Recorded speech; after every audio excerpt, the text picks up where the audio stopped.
Welcome to a deep dive into some really foundational ideas, the philosophical concepts that uh, basically underpin everything we experience as education. Exactly. We're not talking budgets or test scores today. No, none of that. We're going straight to the philosophical building blocks, the things that decide not just what you learn, but why it's even on the curriculum. And our source material for this is, well, it's quite academic. We're looking at a course guide, some readings from a university program on the philosophy of education, EDU 718. Sounds dense. It is a bit dense, yeah. But our mission here is to kind of cut through the jargon. Because what's really fascinating is how these sort of abstract concepts, metaphysics, axiology, epistemology, they're actually fundamental to teaching and learning. So we're getting a shortcut. Pretty much.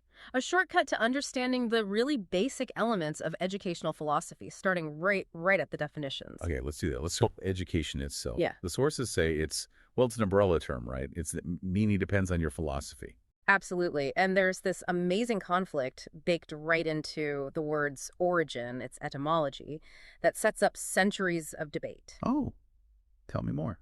Well, on one side, you've got the tradition stemming from Plato, from idealism.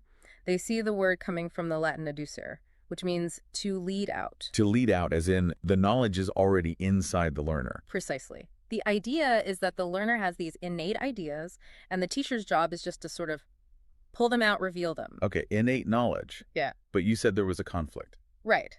Because the other side, the realist tradition, folks like John Locke, they argue it comes from a different Latin root, educare. Educare. And that means? That means to form or to train, completely different emphasis. I see. So they're not pulling out, but putting in. Exactly. This links straight to Locke's famous idea of the tabula rasa, the mind, as a blank slate at birth. Experience, the external world, writes on that slate. Wow. So Still on that slate. wow. So that one word contains the whole argument. Mm-hmm. Is knowledge discovered from within, or is it imposed from outside? That's it. And that ancient fight is still playing out, It's why we argue about lectures versus projects, direct instruction versus discovery learning. It's the two educers battling in every school. That makes a lot of sense. Yeah. Okay, so if education is shaped by these views on the mind, then philosophy is the engine driving it all. What exactly is philosophy, then, in this context? Well, the word itself, philosophy, comes from the Greek. Philo for love and Sophia for wisdom. Love of wisdom. Love of wisdom. Simple enough. But our source material adds an interesting layer, particularly mentioning the African context.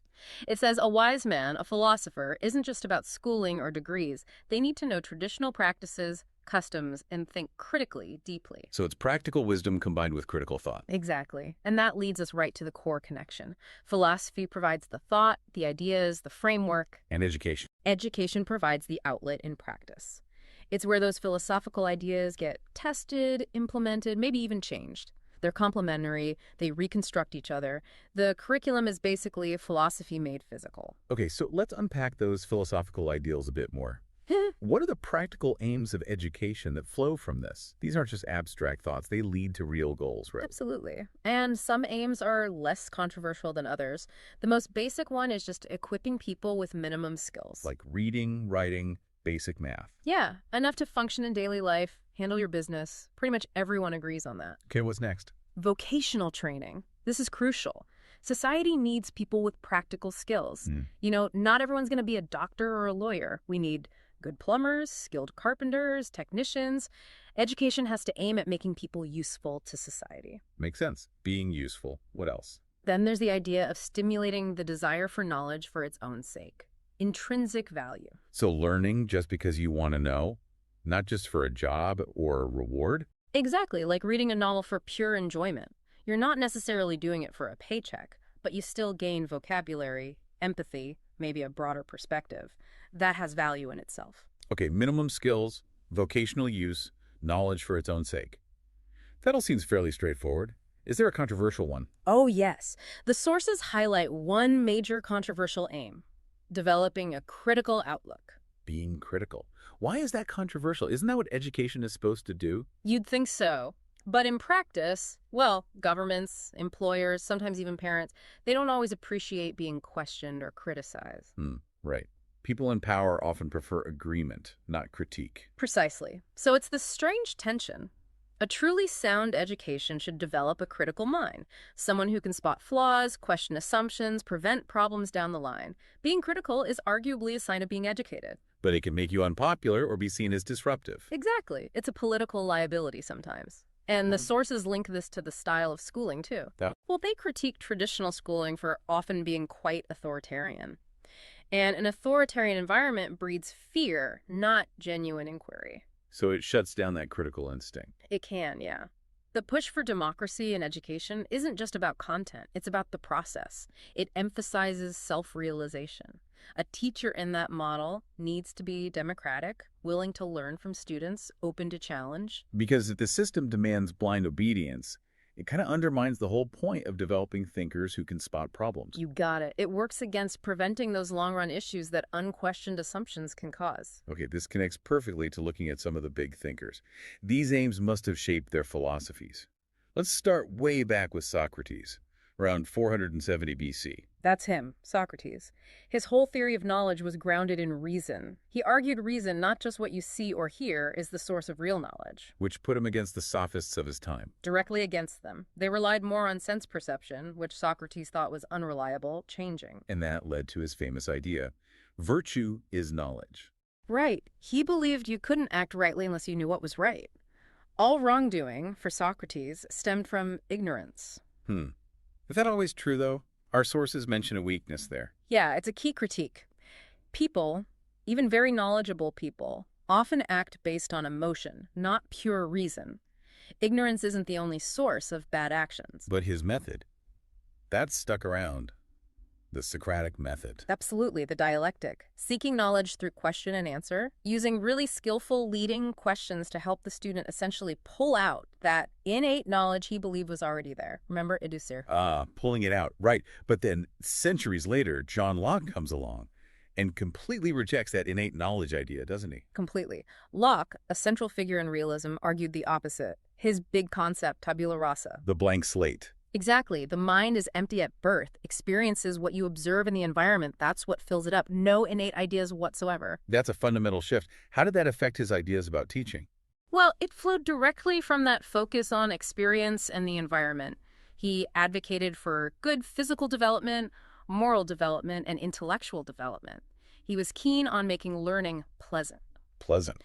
He used things like the playway method, individualized teaching, and importantly, he strongly condemned corporal punishment. No hitting kids. What did he suggest instead? Praise, or if a child misbehaved, taking them aside for private reasoning, build understanding, not fear. That sounds quite modern, actually. It does. And there's another relevant point the sources make. His recommendations for technical and manual trades, especially for the poorer classes, resonate strongly with apprenticeship systems we still see, like in Nigeria, for example. Very practical. Okay, so Socrates and innate reason, Locke and the blank slate filled by experience. Who's next? John Dewey. Yes, John Dewey, the great American pragmatist, much later, 1859 to 1952, his definition of education is really key. What was it?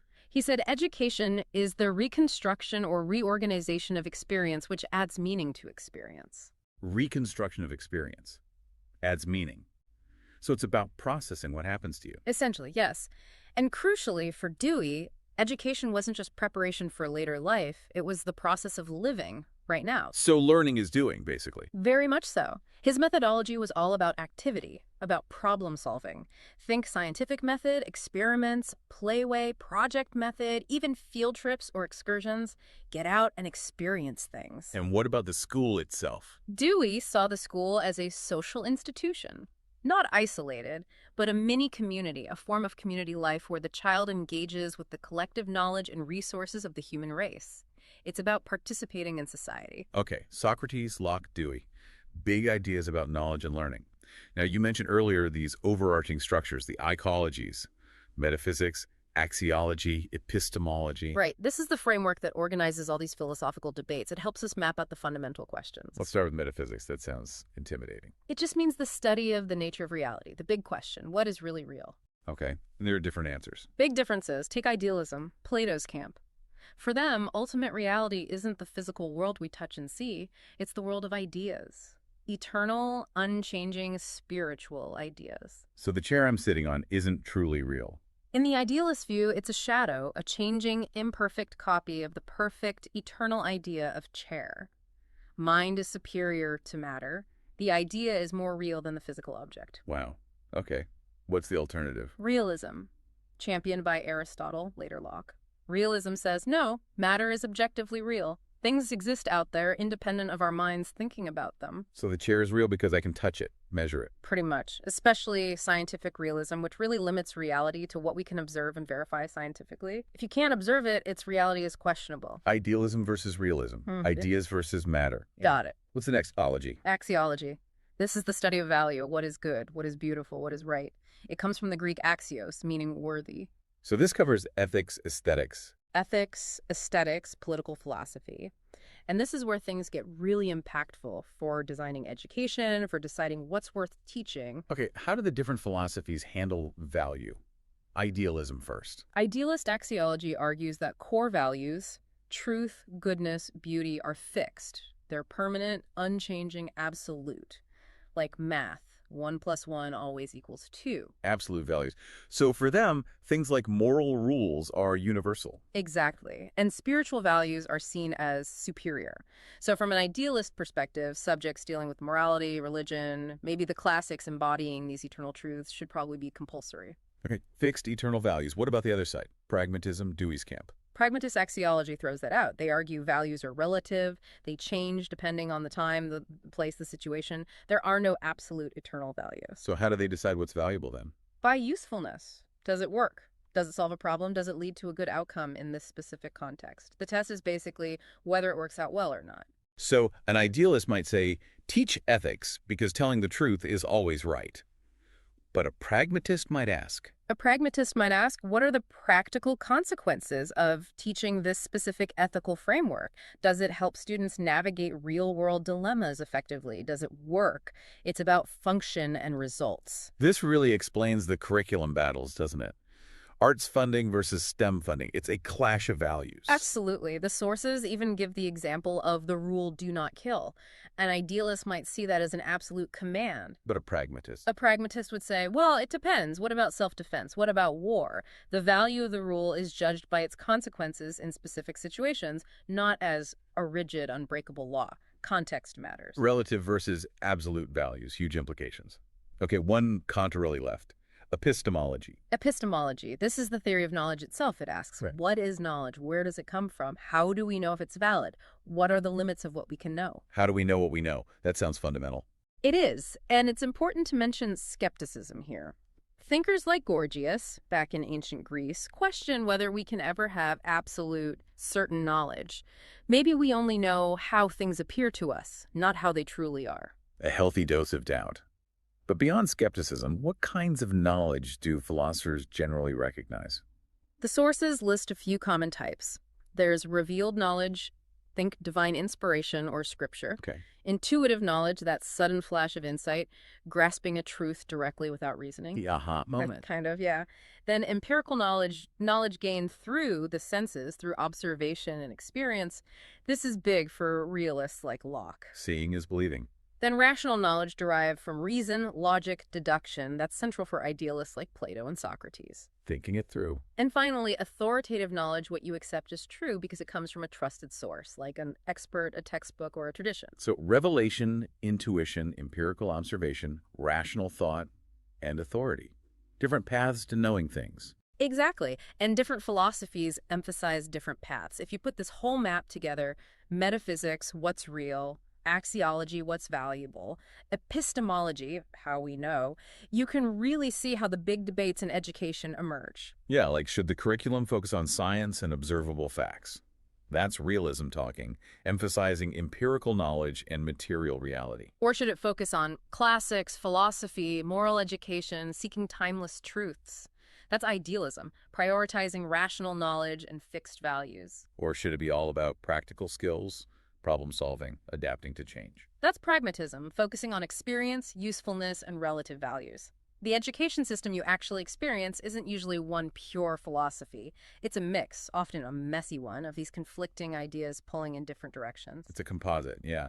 Pulled between these fixed, eternal truths on one hand and the need for dynamic, useful, changing outcomes on the other. Which leads us to a final provocative thought for you, our listeners, to consider, based on a critique mentioned in our source materials. Okay, what is it? The sources mention a critique of Nigeria's stated educational aims, things like building a free, democratic, just, egalitarian society. The critique calls these aims overambitious and utopian because the current reality on the ground is, well, quite far from those ideals. A gap between the goal and the reality. A big gap. So here's the question. If you accept the realist view that observable facts, the material reality, are primary, and you also accept the pragmatist view that value lies in usefulness and change is constant, what philosophical element does a nation need to prioritize to bridge that gap, to move from a utopian aim towards a tangible, measurable reality?